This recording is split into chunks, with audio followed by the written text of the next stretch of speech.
Benjamin Warrior. You're listening to 94.9 KZAX LP FM in Bellingham. Yo, it's your boy Booker. KZAX is on Facebook. Facebook.com/KZAX Radio. Etcha. The views and opinions expressed on the following program are those of the hosts, guests, and callers and are not necessarily those of KZAX or the station's management. You're listening to 94.9 KZAX LPFM Bellingham. This episode of Bloch Off is brought to you by the Center for Mindful Use. CMU offers discussions on the latest cannabis news and research, as well as lots of wellness classes. The center is located directly behind Satori Cannabis Boutique in downtown Bellingham, about a block from the farmers market, just across the Rainbow Bridge. More information is available at mindfuluse.org. The views and opinions expressed on the following program are those of the hosts, guests, and callers, and are not necessarily those of KZAX or the station's management.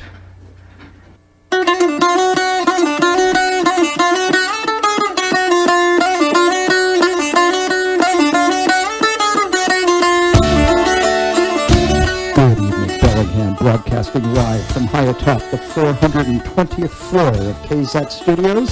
It's another episode of Bloch Off with Stacy Bloch and Amanda Mack. I'm Stacy Bloch. Amanda Mack is on assignment. Tonight's guests, Markis B. and Douglas Gustafson of HomesNow, Not Later. We'll be talking about developments at Unity Village, the city's upcoming response to the winter that's heading in there, and a lot of other good stuff. Right after this song, here's Kelly Bell with Homegrown. So glad to meet ya.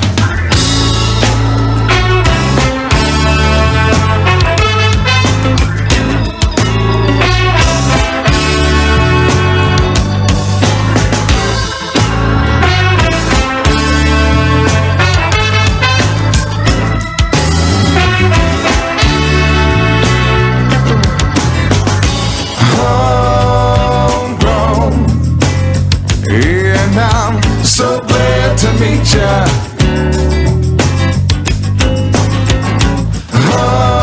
Homegrown, and I'm so glad to meet ya.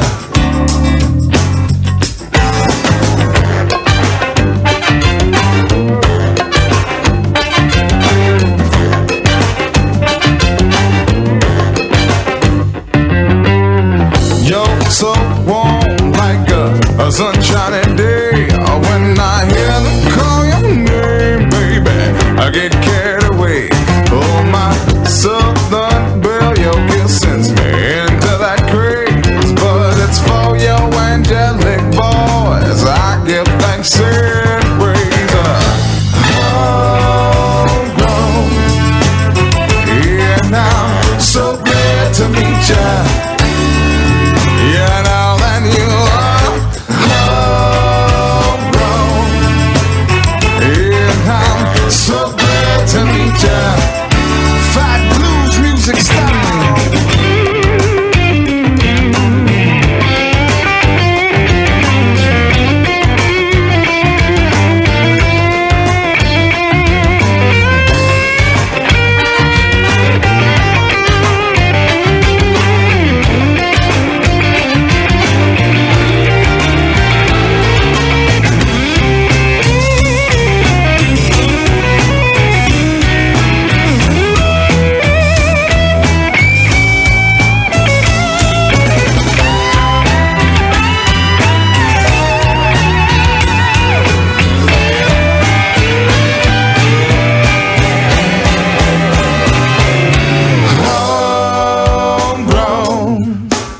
And I'm so glad to meet ya. I'm so glad to meet you, baby. Homegrown, and I'm so glad to meet ya. Homegrown, and I'm so glad to meet ya. So glad, baby. And I'm so glad to meet ya. The way you take my mind, the way I spend my time, the way I spend my time.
nature. All right. That was Kelly Bell with Homegrown. And we're back, Block Off, with Stacy Bloch and Amanda Mack. And tonight's guests, got a couple of good friends of mine, Markis D. and Douglas Gustafson of HomesNow. You've heard us talk about HomesNow. Just like the song says, we're homegrown. And I'm so glad to meet you. So glad to meet you. Welcome to the show, guys. Tell us a little bit about yourself. Go ahead, Doug.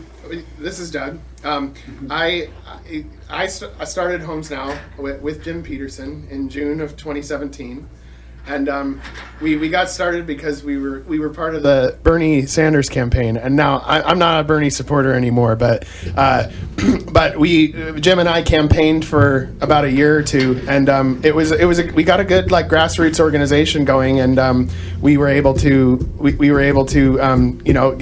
sell buttons, T-shirts, and actually get it up to a level. But then after the election was over, we were like, what do we do now? And so we wanted to solve a problem, a specific policy area. So that problem was solving homelessness one person at a time.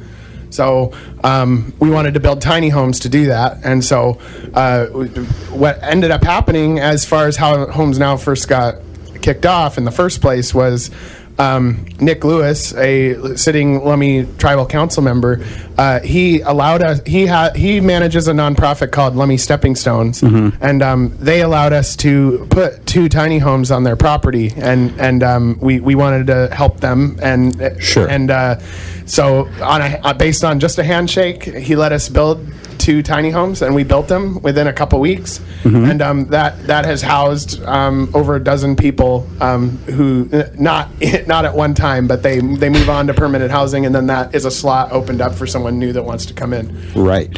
Which is the formula. That's how it works. Exactly. Yeah, Markis, how'd you get involved with this group? I got involved by watching these guys moving and shaking, and at one point, what time did you guys do the camp out?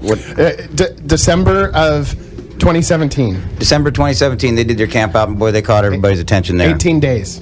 Yeah. And they caught my attention, and I started watching some of the most active activists in our area being active there, and I'm like, hey, what are these guys? What are they doing? And they were all paying attention to Jim Peterson and his cause, and I started paying attention to that too, and I sought out Jim and bought him breakfast and everything else, and said, let's talk. And because I had been in construction my whole life, Jim was keen to understand what I might know about stuff. So at any rate, it was a good instant friendship, and we really got a lot done together as a group. For the next, that first 6 months was just a blossoming, and right. So, and that camp out, are you talking about the one that was right in front of City Hall? right in City Hall. Oh yeah, I remember that one. Baby, that'll get your attention. Boy, yeah, no kidding, that got their attention. Yeah, I remember time and again telling Jim back in the days when you guys were getting fought by everybody in authority in the community, in the city here, that as soon as you guys get some successes under your belt, boom, things are going to happen, and they were going to show up. And gosh, they're showing up. It is true. The conversation on homelessness has been massively changed within the last 2 years in Bellingham, just amazingly. And I'm not going to say HomesNow was solely for that. We have so many different advocacies out there that have merged, and I always say that 80% of what I do is to try to change the conversation on homelessness, and then how to make that other 20% really effective. Then, yeah. Well, and as our listeners are aware of, there's been some recent developments at Unity Village. You guys have handled things with great transparency.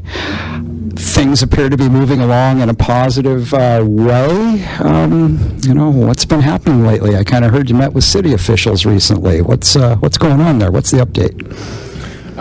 So we meet with city officials every single week on Friday, and usually it's Police Chief Dahl and Planning Director Rick Sepler, and so basically what we do when we meet with them is we talk about how the camp is how Unity Village is operating, the day-to-day operations, who left, who came in as new residents, also organizationally, and so and obviously after this went down, we meet with them a little more than once a week usually now. Right, and, right. And so basically, it's a decent relationship, but we want to do more. We want to actually have more sites. We're willing to work with the city. We're willing to work with the county. We're willing to work with any private landowners. Our main problem, and this is why we worked with the city in the first place, is that our main problem that we've run into on a dated or on anything that we're trying to do is finding land. Right. So there's actually like a never-ending stream of support, but from people who want to come and build, people that want to help with donations, people that want to do all the work. There's like no shortage of people in this community that want to do that. But there's very little availability of, you can use this square of land to do that type of activity. So the city actually took a risk and let us set up on some land. After this financial stuff went down, they are a little bit more cautious, a little bit more like we're on the thin ice. But I think it's getting better because I think they just have to see that over time we are improving and plugging the holes and fixing any problems that might have happened. These are very specific problems, but keep in mind with HomesNow, we grew extremely fast. So we've only been around for 2 years. So we went from nothing to a full tiny home community in 2 years. We were focused mainly on what was going on the ground. We were focusing mainly on the day-to-day operations of trying to help people out of homelessness. And our counting every penny in our bank took a back seat. And you know, it also took us off guard in that sense because everything was getting done. Structures were getting built. Volunteers were coming. It looked like everything was legit. So it was a surprise when we found that out. But anyway, sorry, I didn't mean to ramble off. No, that's okay. You're not rambling at all. This is very interesting. And again, this is stuff that needs to, be talked about. Because again, like I say, the transparency and the way you guys have handled this, I've said in the past, it's not the act, it's the cover-up, it's the denial that really always looks bad. When you stand up and you own your own stuff, and you make amends and you're public about it, that's the way to go. And you guys did that. The transparency at first took me off guard. I was like, wow, that's garish. That's hard to look at. And at the same time, it didn't take very long at all to be able to look back at, say, a Facebook post or anything and see that there was nobody who could find fault in it. And nobody could say, you look like you're hiding something there, because if they even thought that for a second, you would hear about it. And we have, no, we're not hiding anything. You just misunderstood. And so in reality, that misunderstanding or somebody who perceives you as hiding something on Facebook, that can last for years. Right. Yeah. Because we don't take any of our posts down either. What's up? Go ahead. You had your audience. Yeah. And that was another thing too, is that was a point of argument with some individuals that we revealed too much. We said too much information. But here's the thing: when you're talking about fraud or sexual harassment or anything that's kind of big like that, people need to see context. If they just hear fraud and then you didn't post anything about it and there's no context as to why or how or who, that reflects as that the entire organization is corrupt. But if you actually explain the situation, what ends up happening is a lot of people go, oh, I could see how that could happen to a lot of nonprofits, and oh yeah, I actually had a nonprofit that happened to as well. So we've had donors too that have come forward that have said that they still feel confident donating to us because they see that the issues that were found are being fixed and resolved, and people are actually especially happy that this incident was revealed internally. So nobody actually discovered this from the outside and then oops, we got caught. Right. It was that I investigated something because I found inconsistencies. Now here's the thing: I investigated based on mistreatment of residents and sexual harassment stuff. But when I was interviewing all of the residents individually, different problems came up, and they were asking about money, and they were saying, hey, they go to the casino, hey, they have brought back really expensive bongs, like what's going on, and I was like, well, I didn't think that there was anything up because everything was getting built, everything looked good. But then when I was like, okay, let me double check. I'm the computer guy. I'm not like I'm not in charge of the finances, but Sure. I have access to it. So I go in and I check, and I find casino, and I find ATM. I saw ATM withdrawals, and they have addresses. And it doesn't show up as the business name, but if you look up the address of the ATM, it shows inside the casino or inside the marijuana shop. So it's like, okay, so I found $8,000. That's what I could prove. Mm-hmm. But then the police came up with a larger figure. I think that their figure is too high. Yeah, I agree. Because people really were reimbursed in cash. It was just kind of sloppy Joe. Sure. Like, we're making this happen. We got to do it fast, and we didn't have time to actually. And none of that is minimizing the crimes that happened Exactly. or alleged crimes that allegedly happened. But looks like things pretty much happened. But no, we don't want to minimize it. And in fact, there was just really sloppy bookkeeping. There should have been more receipts and all receipts and everything. And so, many of us had witnessed so much good happening with HomesNow too, and we just want to say that, I guess, that so much good has happened.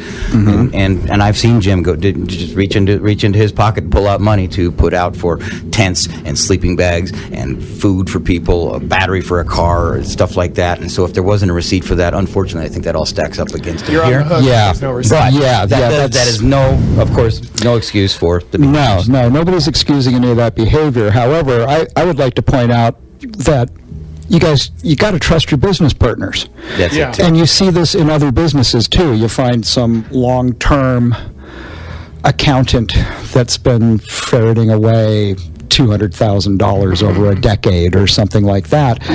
And so, that kind of thing does happen. There's humans involved. Not anymore. Well, not with you guys. It's going to happen somewhere else, trust me, but not with HomesNow. And that's the thing that, you guys, you did deal with it. And I understand the fact that you guys are focused at putting people in housing. And That's again, the main things are thing. going, and you're going boom, boom, boom, and sure, that gets overlooked, but it's all out. It's unfortunate that due to sloppy bookkeeping, we won't ever really know what was totally misappropriated and what was actually spent. I really hope that the prosecutors can look at that a little closer or something. Again, I'm kind of a forgiving guy. I'm not going to let you off the hook, but, America's There's the land. always room for improvement and redemption. and Exactly. I mean, really, I'm not so much of a Christian, but I certainly No. think Jesus is cool, and I'm into forgiving people and stuff like that. And again, but the focus is on HomesNow now. So let's move on to the next thing. So, Sorry. Oh, yeah, okay. I do want to move on to the next thing, but what I wanted to let you know on this subject too is that we have someone who is a professional bookkeeper and accountant who is doing our financials now. So perfect. Yeah, no, everything's been really, really reformed with a fine-tooth comb. At the same time as also really reorganizing within the community, and there's so much energy within the community that's there. It's just really, I'm stoked about that. Yeah. I'm stoked about the future. I feel like we're just poised to really get off running to a good restart. Right. HomesNow 2.0. yeah. So what was the next thing? you were gonna- Well, okay. So I remember back when all this went down, you guys had some empties down there at Unity Village. Yeah. And the city said, nobody comes in till we let the dust settle a bit. Have they allowed you to bring those residents We in? have that ability now. I'm really happy to say that our last meeting with Rick Sepler and with Chief Dahl, they felt that we had met or were attempting to meet all of our goals that they wanted. They had their checklist of things that they wanted to feel safer as a partner with us. Right. And I'd like to thank them for their partnership. I mean, it's great that we have this opportunity to get any land that is not our land and operate from it. And so they're right to have their hand on it as much as they do and meet with us weekly, and we're glad to do that with them. Oh, yeah. And so and we're looking forward to hopefully being able to continue that relationship on through past when we get our own own land or when we get donors to give us land. I'd like to remind everyone while I'm saying that we are a 501c3 and we have all kinds of wonderful tax-deductible possibilities for you to consider. Actually, we'll be getting into that a little further along in this interview. Yeah, housing is actually. our main thing, and Right. and so our hands were tied. We were constrained during the investigation. They asked us to kind of put a moratorium on ourselves on that, and so we had 5 empty houses at the time that were just itching to get somebody in there. And as it gets colder, then we are realizing that we desperately need that, and our residents inside Unity Village are also really itching to get somebody in there. It's not like you want to share another outhouse or another, the open kitchen tent space with another person to leave their dishes behind. No, they have real compassion in their hearts. Their home's now grown. Their home's now grown. Oh, that's awesome. And so, okay, let's talk about land for a second. I understand you're having some difficulties getting any kind of an extension out of the city for where you're at. Would you like to take that one? Yeah. Yeah, we're having difficulties with it because the original permit that we have for let me go back to the beginning. The idea behind this was that this site that we're at in 210 Mackenzie in Fairhaven was always meant to be temporary. It was always meant to end in April, according to our permit, and then there would be a second site, so that we would move it to. Right. So and there's a number of sites that might have been that second site. So, kind of after this happened, the attitude kind of shifted from the city to, we're not going to shut you down, but we're done in April, and there's probably not going to be a second site. And so we're like, okay, we have to figure out what to do by April.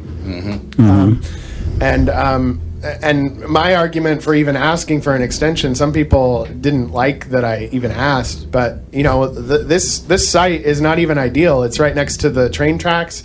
It's right next to the wastewater treatment plant. We're fine with it though. But the point is that land is not going to be developed at all.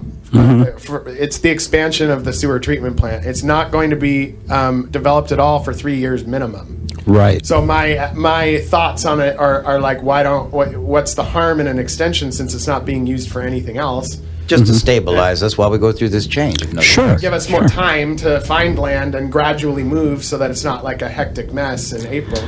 I think that's an entirely reasonable ask. Yeah. And do you think Unfortunately, that wasn't seen that way through everybody's eyes, but go ahead. Well, I was going to say, do you think if people wrote letters in, if citizens like myself... I think that every bit of citizen input is going to help on all fronts with HomesNow, just to show support. I mean, I want to share with everybody out there, too, that I really feel very well supported by almost all of our civic leaders right now, okay? I mean, HomesNow came from a place where we were kind of, I don't know, a little less liked, I guess, because of maybe the way that we came off. You've always been my favorite pirates. City and county councils, some of our members have tended to be a little outspoken, and we've gotten things done.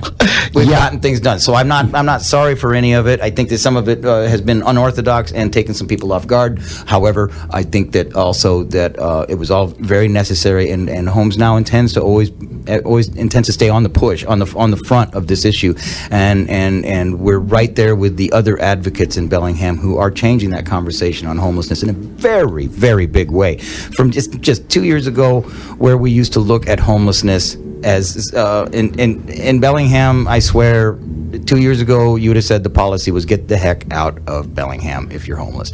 And that's the policy. You can go down to Maritime Heritage Park and see this sort of the artifacts there where you can see the speakers playing to scare people off, and a roofless structure for you to hang out under. Well, not really, because you won't be able to hang out under it because you get wet there.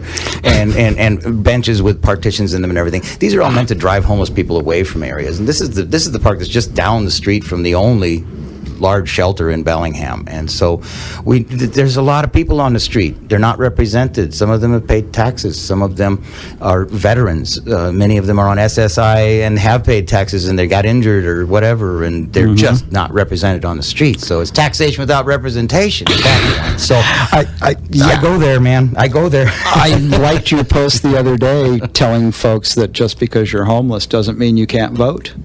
And, you know, wherever you lay your head is your address. That's the law. That is And the get law. down there and register and vote. And I didn't know that. I thought that was awesome. And, again, kudos to you for getting out there and letting people know that getting stuff. our citizens empowered again and getting their own interest into helping themselves. A lot of people feel helpless when you're homeless, and it doesn't have to be the case. You're still a citizen. Yeah. It's I can't imagine what it would be like. And I realize that for a lot of people in this country, you're a paycheck away. You're an illness away from depending on your friends for a couch, and eventually you're in your car, and it's a. And that's why HomesNow is such an important formula from a lot of sheltering, because in many different types of sheltering, not to name any other shelters, but you can go into a shelter and come out more compromised than you went in one night. You might lose everything that you thought that you owned, your documents. You might come out with your health compromised. A number of things can happen to you in one night, and not just Bellingham, in towns all over America that way. And so another sheltering model is definitely needing to be looked at and proffered.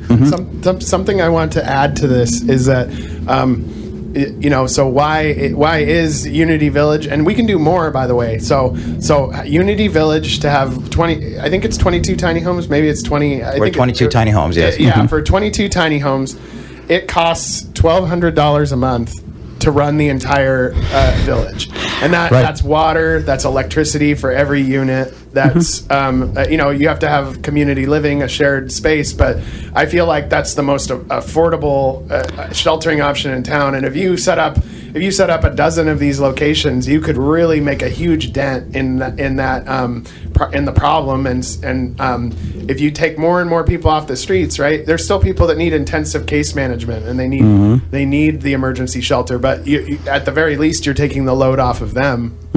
And again, these people go into permanent housing, and once someone does go into permanent housing from Unity Village, or any other village that would get set up, that is a slot that opens up for somebody else, and it's a stable environment, and more stable than an overnight shelter, and it gives people options, and it stabilizes them so that they can actually get their lives together. They can get their laundry done. They can look for jobs. They have a place to lock their stuff up. Place to heal. Yeah. I've often said on the show that while shelters are necessary, they are a Band-Aid. They do not. You go in there, and you can get preyed upon in a shelter as easily as you can get preyed upon on the streets. And then in the morning at 7 a.m., they kick you right out into where your addictions and all the things that help keep you in that situation, you're just right back into it. I remember Jim saying to me once when I was talking about how complex this issue is, and he went, solving homelessness is simple. All you got to do is put people in houses. It's like, boom! Just like the time he said, housed people have doors that lock. That again, mind-blowing to someone who's always had a door that locked and took it for granted. Right. Listen, you guys, I got to take a break for a second. We're going to come back. I've got a lot more stuff to ask you guys. You're listening to 94.9 KZAX, LPFM in Bellingham. Block Off with Stacy Bloch and Amanda Mack. All right, we're back. Block Off, Stacy Bloch and Amanda Mack here on 94.9 KZAX with Markis D. and Douglas Gustafson of HomesNow Not Later. All right, you guys, let's do a little math while we're on the break there. And it looks like $1,200 a month, 22 people. It's $1.82 a day. Correct. That is correct. For the price of a cup of coffee. Yes, and also I'd like to say that we're looking at a 30% rehousing rate. I was just going to ask you that. Group. And so with a 30% rehousing rate, I still think that that's probably one of the leading sheltering methods in Bellingham with that record as well. I was really proud of being able to it was just surprising that not only could we say, it's easy to get people in houses, get them stabilized, provide them services, and then watch it win so bigly. Right. That's right. Bigly. You did. I know. We're owning that. Yeah, I actually think your slogan ought to be cheapest, fastest, most effective model in the state. I mean, really, and I think you guys keep going at the trajectory that you're going. They'll have to disprove us. Yeah, That's right. This thing's gonna. I mean, this could go nationwide. I really think this is the way we need to go. We want people to copycat it. A big part of the reason I'm involved in any of this, because I actually do see homelessness as something that is solvable. We just really need to remember that our Constitution tells us that we need to promote the general welfare in the preamble, and that's before any of the amendments that you will find in your Constitution. So it's really important that we just get back to what I consider that our government has lost its mandate on that. Right. So that we need once we do that, then groups like ours can teach our local governments how to handle the situation, how to do it, and then Right. get them to hopefully do it themselves. Or at least to facilitate others being able Others letting it happen, sure. to stop it and stuff. Yeah, don't stop us. We really don't want them to stop us. No. And so, okay, so let's get back to the subject of land for a moment here. I think I'd like to just put out there what your general land needs are. I mean, Okay. what are the requirements to site a tiny home village? Okay, so besides the regulations around it, what we need for land is that we can lease it, we can buy it, whatever work, but we don't have a lot of money to buy it, so that's why we can't buy it. But we would like to. But we need on a piece of land. It needs to be at very minimum a quarter of an acre, and it needs to have electric and water.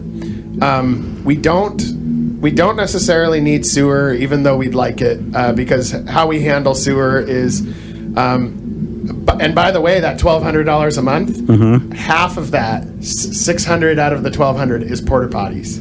No kidding. Yeah, so the rest Wow. of everything else is $600, but the porta potties are $600. So really, with sewer, you can put that down to a $1.20 You're right, after you pay right. your sewage fees, right? Right. But the nice Yeah. thing about it, though, even though it, no one really likes using a porta potty for their bathroom, but like the upside of it is that we use very little water. It's environmentally sound. We actually don't. It's not resource intensive and it's very inexpensive. But on any piece of land, we need water, we need electric, and if we don't have sewer, what we do is if we have a sink, we put buckets under the sink. Sure. And we empty it into a gray water container, and then periodically we empty that gray water container.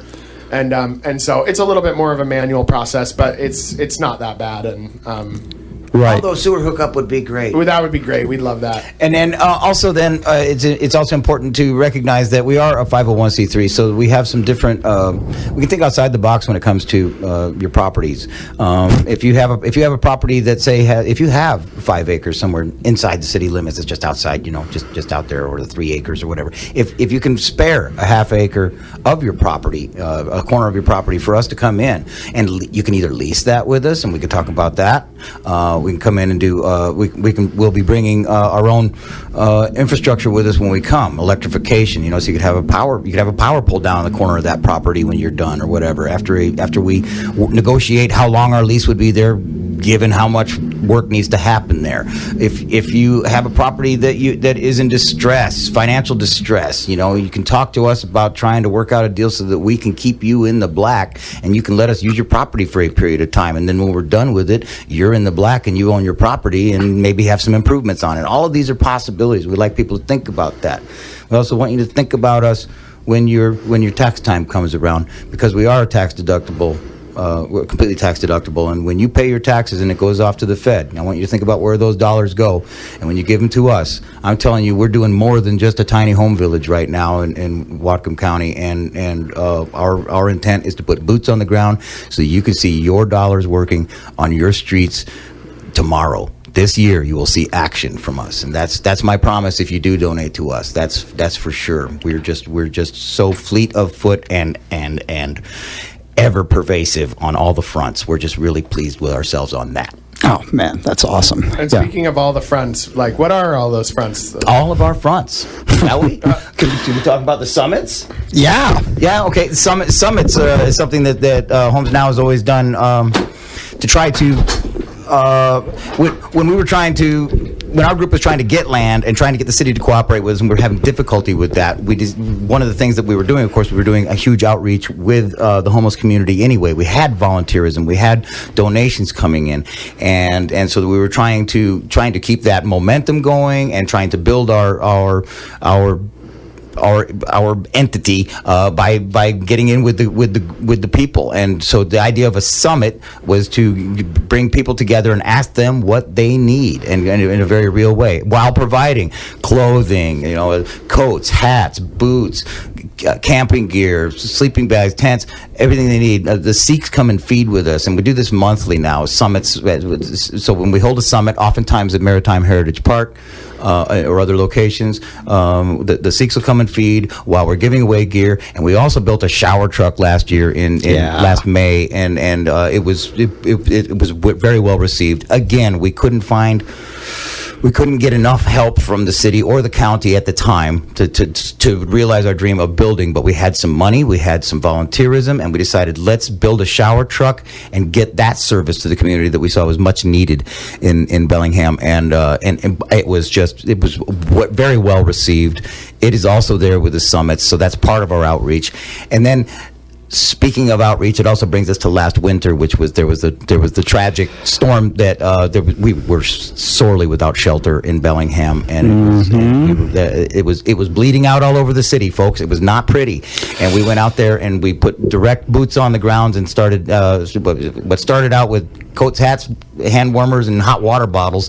We ended up being a very large sheltering agent in Whatcom County by taking people to hotels and hooking them up with individual donors in a very real-time, grassroots way, and as well as we partnered with one of the churches out in the county who clear out on Smith Road. And we did that for just over a week. We had a shelter where we were sheltering up to around 30 people at a time.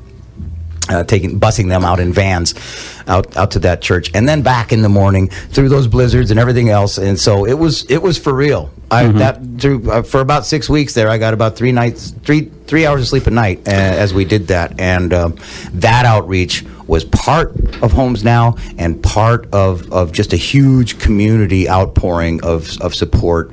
And again, it's not just HomesNow. It's about this movement, and HomesNow is just glad to help facilitate that. And we're stepping back into the role of trying to really branch out and hit all of those markers. If we can't get people into our village, we want to reach the people who can't. And the reason, and the one thing I wanted to add to that, is that, and as far as facilitating, right? So, like, a lot of times, people out there that are on the street, like, let's say they're not a member of Unity, they're not a resident of Unity Village, but we can still help them. And part of the advantage to having a village at all is that people know where to go. So, like, if someone wants to donate something, they bring it down there, like, right. So, and so then what ends up happening after a while? We get too many donations, we get too much stuff. And then from there, we're like, okay, let's when winter outreach happens or when the summits happen, let's redirect those resources to that. Right. And instead of turning them away or throwing away the donations, you actually can redirect them to people who need them, and you actually actively outreach to them. And, so that's a good place to spend our overflow, and it goes right out there. There's so much need on the street. It takes so much more to provide on the street than it does in an encampment, even in a tent encampment, like our first encampment, Winter Haven was. It was the one thing that really blew my mind. On day 2, when we were in there, I was trying to help with infrastructure, and it was getting late. And one thing that really blew my mind is that I was hearing peals of laughter coming out of the community tent, and I just loved that. That made me so happy. But the other thing that happened within a couple of days, and certainly within the first week, was I realized that everyone here has everything that they need. How many size 10 shoes do you need in there? Well, once you've got everybody got their shoes on, they don't, on the streets, people lose their shoes, people get their shoes ripped off, they get too wet or muddy and they have to throw them away, then they're out walking around barefoot. There's all kinds of people get their stuff stolen all the time on the streets, your sleeping bag and everything, so people are just like, I thought I had it, but I don't have it, I fell asleep and it's gone now. And it just doesn't happen in these communities. So the real expense is 10 to 20 times more to get to get people just stabilized on the street. Just stay there on the corner where I can find you tomorrow. And it turns into like they can't even do that.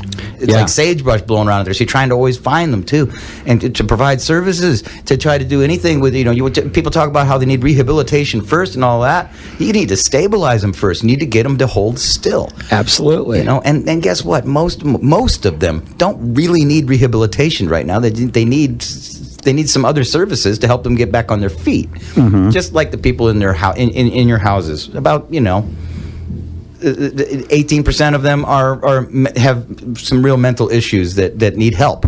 That's in the housed population and on the streets. Unfortunately, when it happens on the streets, it bleeds out right in front of us all, and it paints an ugly picture of homelessness.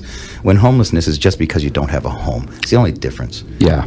I mean, I've talked to a lot of the folks down at Winter Haven, and the second one, whose name is always leaving me, Safe Haven, and everybody ought to realize that the homeless are just like you and me, and they're but for the grace of whatever, go you. It's really pervasive. I see people complain about, blah, blah, blah. That's a Seattle thing. That's a blue state thing or whatever. And it's like, trust me, folks, this stuff is going on all over the country. Something needs to be done about it. And again, the models we have to deal with this situation are expensive and ineffective. Right. Yes. Right. And here we've got HomesNow. Delivering the goods into a complete success. Yeah. Well, it's been interesting watching this journey, and I'm really excited to see where everything goes. Back to winter, I was going to say, I followed you on social media last winter. You guys really did save lives. Yeah. And I wanted to talk about your need for water bottles and things like that. Let's do that for a second, then let's get into I hear the city is kind of working a little better with you right now. But first off, this was amazing, folks. I never thought about it, but a hot water bottle, when you're out there on the street and it's freezing, it can really it can keep you alive. It can change everything. Back on the days when I was on Dead Tour, one of my friends always said, you always got to have a candle in your car, man, because just having a candle burning in your car will keep you alive.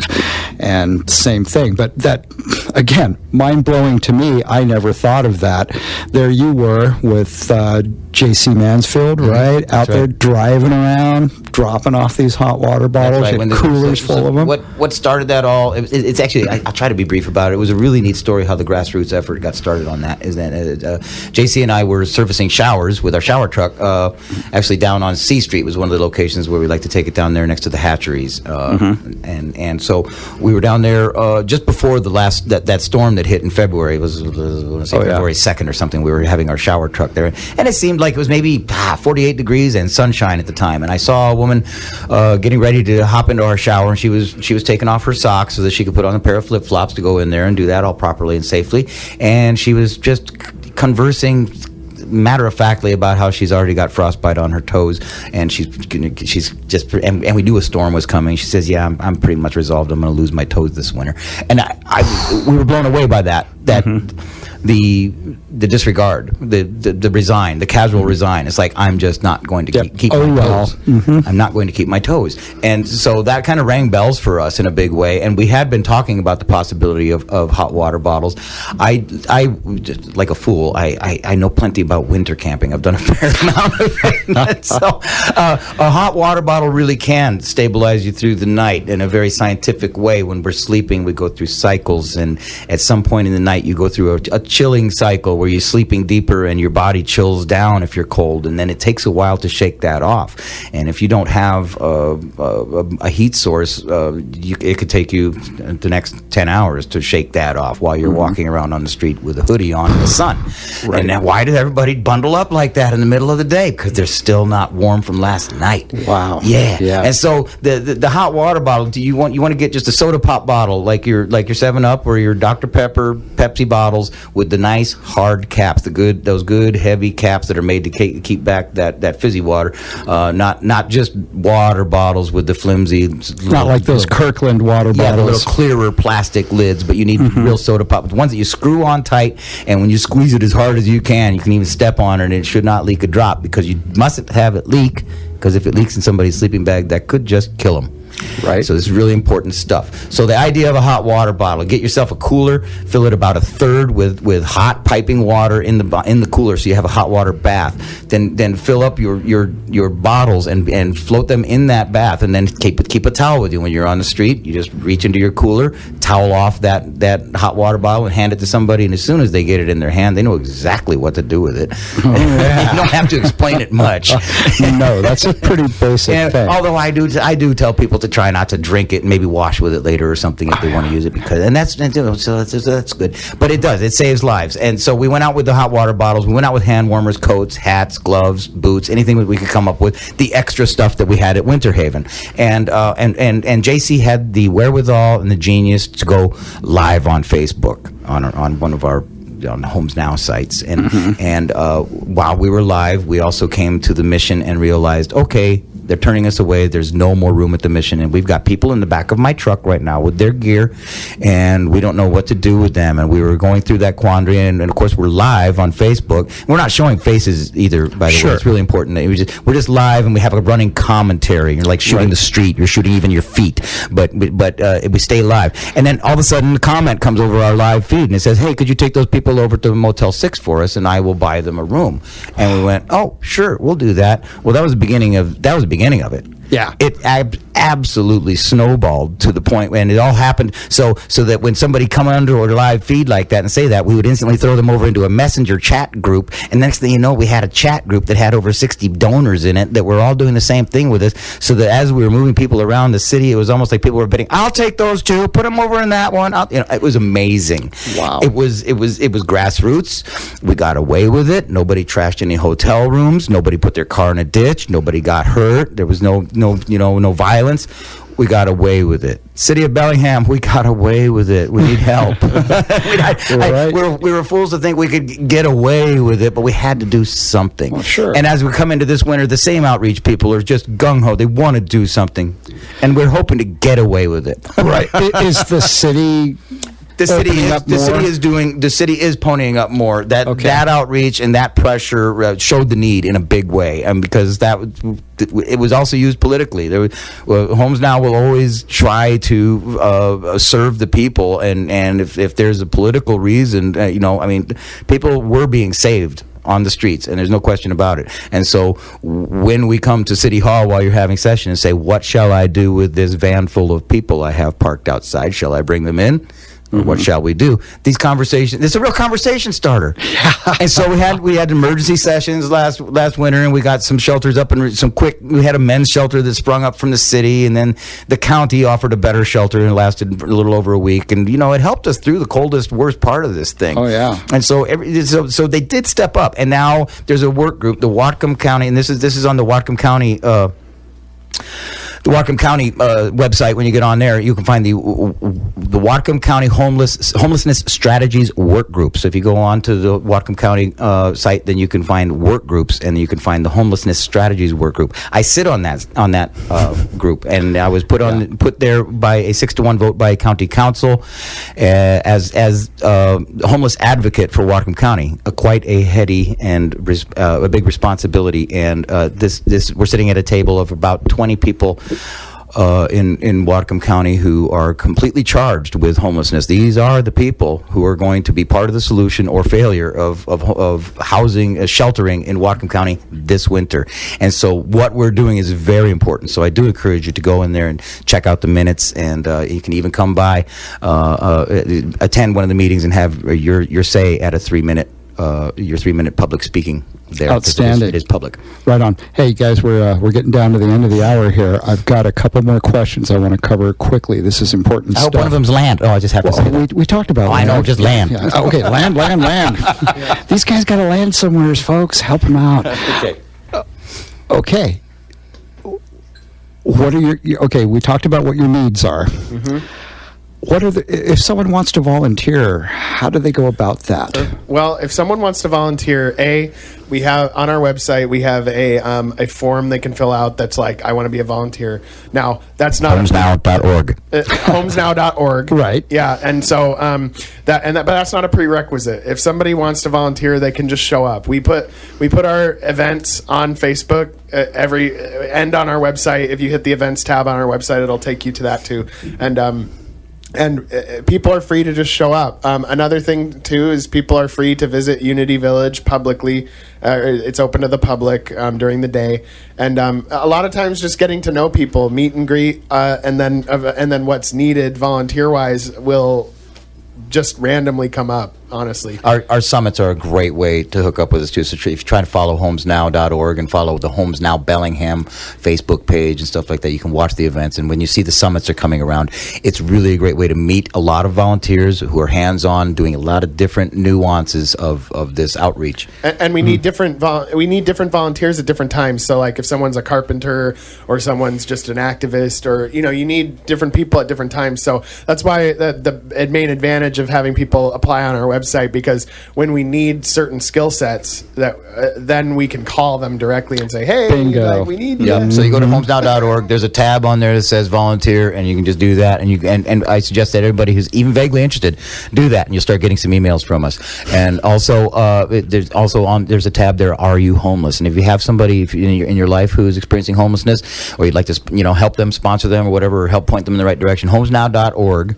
There's a lovely tab up there that says Are you homeless? And it's a great place to register. That's a good way to connect with trying to sign up for Unity Village or other needs, other services that we provide. And we're trying to cover as many of them as we possibly can, because we're trying to solve homelessness, not just throw people in a shack. Right, because our slogan is ending homelessness one person at a time. Right. Okay, and so that doesn't mean slowly. It means each individual person, whether you're extremely high barrier and all you need is a couple months to save up money to move into your own place, or whether you're extremely low barrier and you have lots of mental health issues and lots of addiction issues and stuff that you need help with. Either way, we're trying to solve it. We want it ended. We're tired of it being just like constantly stagnant and money just going into a huge money pit and like the problem not getting solved. So we're sick of that. So we want Sure. And I would say to our listener out there that I hear a lot of y'all out there complaining about homeless people. I hear you complain about your park trails and tents and garbage and stuff. You want to see that stuff disappear? Get involved with groups like Homes Now, Not Later. That's right. We have a solution. Yeah. I mean, it's a win-win for everybody. You're helping people, and really that's what we're here on this planet to do, is help each other, promote the general welfare. So I think everybody ought to pitch in and help with this. We're all in this together. And we welcome that. Yeah. And you guys actually have got, again, the cheapest, fastest, most effective model out in Whatcom County and probably the country right now. And so, you really deserve the community's support. And I appreciate your support in that. That feels really good, and it's an opportunity to get this out here on the air too is really important. We love you guys here at both Bloch Off with Stacy Bloch and Amanda Mack, and at KZAX. We recognize good people doing good things, and you guys are at the top of my list. Again, like I've said time and again, my favorite bunch of merry pirates out there. No public funds. I mean, they're finally getting something, but these guys have been out there on their own, facing all kinds of opposition, and here they are, 30% rehousing rate. Good on you guys. That's 1 out of 3, in case you're trying to do the math in your head, folks. And we're getting ready to fly from there. We're just getting ready to take off. I feel this, so join us. Right on. Well, thank you very much for your time tonight, you guys. Thank you, sir. No problem. Yeah, I look forward to continuing to see success with Homes Now, Not Later, Unity Village. And we'll come back and give you reports as soon as we can. I think we'll have you on. You guys are an easy interview, to say the least. All right, folks. Well, that concludes another episode of Bloch Off with Stacy Bloch and Amanda Mack. You know, there's a lot of ways out there for you to block off. You can block off on Facebook. You can block off on Instagram. You can block off at blockoff.com. You can send us an email at blockoff@gmail.com. I don't care how you do it, folks. Just get out there and block off. We love you, Bellingham. Have a great week. Hello, you're listening to